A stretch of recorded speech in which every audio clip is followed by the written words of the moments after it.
अस्सलाम वालेकुम, welcome to all my students. My name is Mohammad Yasir Arif. आज का लेक्चर स्टार्ट करने से पहले मैं आपको ये बताना चाहूँगा कि मैंने आपको पहले वीडियोस में भी बताया है कि हम पहले सिलेक्टिव शॉर्ट क्वेश्चंस करेंगे, उसके बाद एमसीक्यू सॉल्व करेंगे, इसके बाद फिर हम थ्योरम्स पर जाएंगे और सबसे एंड पे हम लॉन्ग क्वेश्चन की तरफ जाएंगे। तो इसलिए आप परेशान ना हो, आपकी तैयारी इंशाअल्लाह 100% होगी। चलें आज हम अपना लेक्चर स्टार्ट करते हैं। आज हमने लेक्चर नंबर 7 स्टार्ट करना है। वो हमारी यूनिट नंबर 1 मिसलेनियस एक्सरसाइज है। इसके एक्सरसाइज के पहले हमने 4 पार्ट सोल्व कर लिए थे। आज हम पार्ट नंबर 5 और पार्ट नंबर 6 लेक्चर नंबर 7 में सोल्व करेंगे। चलें आए अब इसके सलूशन की तरफ हम चलते हैं। हमें क्वेश्चन गिवन है 2x minus 1/2 square is equal to 9/4। हमने क्या करना है, इसका सलूशन फाइंड करना है। उसके लिए क्या करेंगे, ये स्क्वायर हमने यहाँ से रिमूव करना है। तो उसके लिए हम क्या करेंगे, दोनों तरफ स्क्वायर रूट लेंगे। तो यहाँ पे लिख लेते हैं taking square root on both sides. ऐसे ही उर्दू मीडियम स्टूडेंट जो हैं वो लिखेंगे दोनों तरफ जज़र लेने से। ठीक है, तो अब आपने क्या करना है, दोनों तरफ जज़र लेनी है, स्क्वायर रूट लेना है। 2x minus 1/2 square is equal to 9/4 square root जज़र आ गई। ठीक है, अब क्या होगा, जो ये हमारा स्क्वायर है और ये जो जज़र है ये आपस में क्या हो जाएंगे, कैंसिल हो जाएंगे। तो पीछे क्या बचेगा, 2x minus 1/2 is equal to, जब इसकी हम अंडर रूट लेते हैं तो 9 की आएगी 3 और 4 की 2। तो यहाँ पे लिखेंगे प्लस माइनस। ठीक है, अब हम क्या करेंगे, इसको एक दफ़ा प्लस में लिखेंगे, 2x माइनस 1/2 3/2, ये एक बार प्लस में लिख लिया। ऐसे ही इस क्वेश्चन को एक बार हम माइनस में लिखेंगे, माइनस 3/2। अब इसे सोल्व करते हैं। 2x इस साइड पे रहेगा, जो ये माइनस 1/2 है इसे इक्वल से इस साइड पे लाएंगे तो इसका साइन चेंज हो जाएगा, प्लस 1/2। पहले इसे सोल्व कर लेते हैं। इन दोनों का जो एलसीएम लें वो क्या आएगा, 2 एलसीएम आएगा। ठीक है, अब एलसीएम जब 2 आएगा तो ऊपर वाली वैल्यू ये सेम है सारी वैल्यूज़, तो ये ऊपर वाली वैल्यूज़ भी सेम हमारे पास आ जाएंगी। अब आगे इसको सोल्व करते हैं। 3 + 1 क्या हो जाएगा, 4/2। ठीक है, 2x इज़ इक्वल टू, जब 4 को 2 पर डिवाइड करें तो क्या आंसर आएगा, 2 आंसर आएगा। ठीक है, यहाँ तक हमने इसे सोल्व कर लिया है। अब इसको भी यहाँ पे सोल्व कर लेते हैं। 2x is equal to minus 3/2, minus 1/2 जब इधर आएगा तो ये क्या हो जाएगा, प्लस 1/2। इसके बाद क्या होगा, 2 एलसीएम भी 2 आ जाएगा। जब एलसीएम में ये चीज़ें सेम हो तो ऊपर वाली वैल्यूज़ सेम आती हैं। तो क्या होगा, -3 + 1, 2x इज़ इक्वल टू -3 में जब +1 माइनस करते हैं तो आंसर आएगा -2/2। 2x इज़ इक्वल टू, जब -2 को हम 2 पे डिवाइड करें तो हमारा क्या आंसर आता है, -1। जी, तो हमें क्या गिवन है, 2x इज़ इक्वल टू 2। तो यहाँ से हम x फाइंड करेंगे। उसके लिए क्या करेंगे, x 2 इधर मल्टीप्लाई था, जब 2 इस साइड पे आएगा तो 2 क्या हो जाएगा, डिवाइड।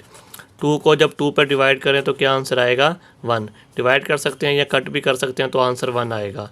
इस तरह इधर आ जाएं, हमने x फाइंड करना है। 2 इधर मल्टीप्लाई था, जब 2 इधर आएगा तो इधर आकर क्या हो जाएगा, डिवाइड हो जाएगा।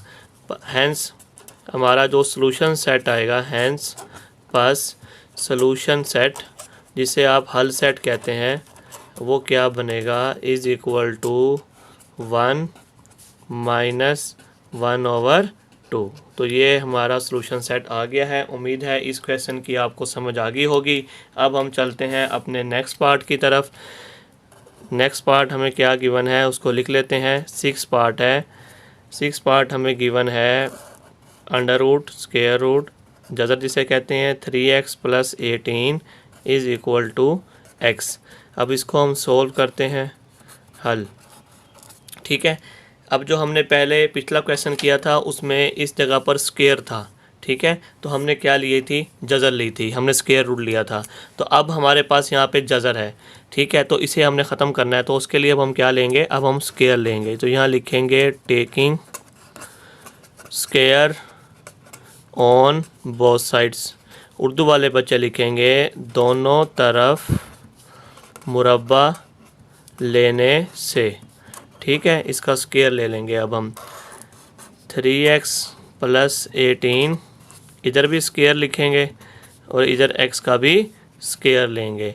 तो अब हम यहाँ से क्या बनेगा, ये स्क्वायर और ये अंडर रूट आपस में क्या हो जाएंगे, कैंसिल। तो ये बचेगा 3x + 18 = इसे ओपन करेंगे तो ये आएगा x²। ठीक है, x²। तो अब कैसे इन दोनों वैल्यूज़ को वहाँ ले जाएं या इसको इधर ले आएँ। अगर आपने इसको इधर लेके आना है तो ये बनेगा 3x + 18, इसको इधर ले आएँ -x² = 0। अब हम चाहते हैं कि इनकी तरतीब लगा लें, तो पहले -x² को लिख लें, इसके बाद +3x को लिख लें +18। ये हमारी क्वाड्रेटिक फॉर्म बन गई है जिसको हम दो दर्जी मसावात कहते हैं। अब हम चाहते हैं कि ये नेगेटिव भी यहाँ से रिमूव हो जाए, ख़त्म हो जाए। तो उसके लिए क्या करेंगे, देयरफॉर सबको माइनस पे डिवाइड कर दें या माइनस कॉमन ले लें। तो यहाँ पे करेंगे x³ +3x -3x +18 क्या हो जाएगा, -18 = 0। अब हमारे पास ये क्वाड्रेटिक फॉर्म में इक्वेशन दी हुई है दो दर्जी मसावात में। तो इसे हमने क्या करना है, इसको हमने फैक्टराइज़ करना है, इसकी तस्दीक करनी है। तो इसका मेथड हमने पहले पिछले लेक्चर में पढ़ लिया है। मज़ीद मैं अब आपको दोबारा इसका रिवाइज़ करवा देता हूँ कि हमने कैसे करना है, इसको पेयरिंग कैसे करते हैं। हम क्या करेंगे, इस -18 को इस वाली वैल्यू से मल्टीप्लाई करेंगे x² के साथ। ठीक है, यहाँ पे x² के साथ क्या वैल्यू है, 1। तो हमारे पास क्या बनेगा, -18x² बनेगा हमारे पास। ठीक है, अब हमने क्या करना है, हमने ये देखना है कि दरमियान में हमें क्या वैल्यू दी हुई है। दरमियान में जो वैल्यू दी हुई है वो है हमारे पास -3।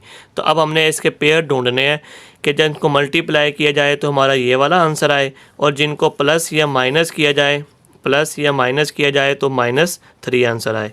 ठीक है, तो अब वो पेयर ढूंढते हैं कि कौन सा टेबल है। तो वो टेबल हम सोच लेते हैं। अब वो पेयरिंग क्या है, अगर हम 6 को 3 से मल्टीप्लाई करें, 6 × 3 = 18, यहाँ पे भी x लगा देंगे, यहाँ पे भी x, ताकि ये स्क्वायर बन जाए। ठीक है, 6 × 3 = 18 तो आ गया। अब हमें चाहिए मल्टीप्लाई की सूरत में -18, और जब प्लस या माइनस करें तो -3 चाहिए। इसका मतलब है कि हमने एक के साथ माइनस लगाना है और एक के साथ प्लस लगाना है, ताकि जब ये दोनों आपस में माइनस हों तो आंसर आ जाए -3x, और जब ये आपस में मल्टीप्लाई हों तो आंसर आए -18x²।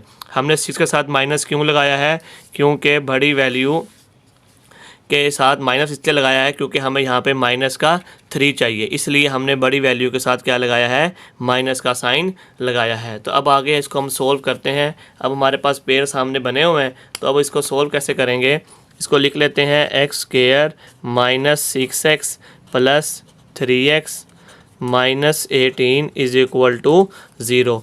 अब हम क्या करेंगे, इन दोनों में से x कॉमन लेते हैं, तो यहाँ पे क्या बचेगा, x बचेगा -6। इन दोनों में से 3 कॉमन ले लें, यहाँ पे x बचेगा। जब 18 को 3 पे डिवाइड करें तो यहाँ पे 6 आ जाएगा। यहाँ पर और यहाँ पर जो वैल्यू हो वो सेम आनी चाहिए जो।